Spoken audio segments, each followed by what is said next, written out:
Makikita sa CCTV footage na ito, dakong alas 12:30 na madaling araw, ang isang lalaking nanutok ng baril sa dalawang empleyado ng isang convenience store sa Santa Mesa, Manila.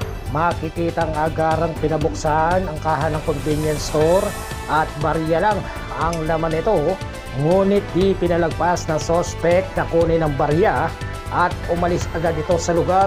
Sa tulong pa rin ng CCTV ay natunton ng mga pulis ang bahay ng sospek na kinilalang si alias Alberto, residente ng Tondo, Manila. Ayon sa hepe ng Santa Mesa Police Station 8 na si Police Lieutenant Colonel Dionel Branon, ay agad nireport ng mga tauhan ng convenience store ang nangyaring pang-hold up. 2 o'clock in the morning, barito na empleyado ng 7-Eleven. Then, nag-report siya regarding robbery incident. So, agad na nagpunta kami, review namin yung mga CCTV. Yun nga, alaman namin yung sinasabi na empleyado nagkaroon ng robbery. Review the CCTV, out of the suspect.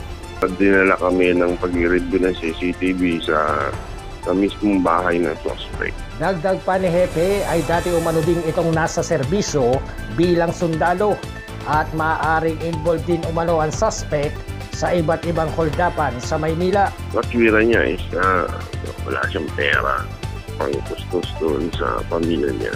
Retired member of the Philippine Army. Naka-serve siya ng 20 years.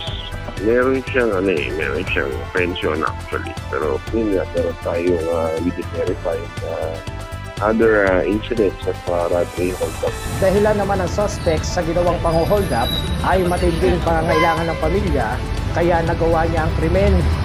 Na-recover sa suspect ang iba't ibang klaseng kalibre ng bala ng baril, ID, motorsiklo at baril na ginamit sa krimen.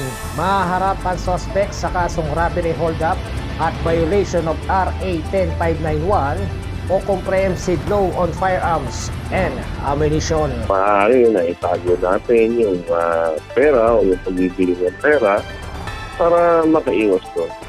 Para sa RTV News, Unil Manuel, Rumaragasa sa Balita.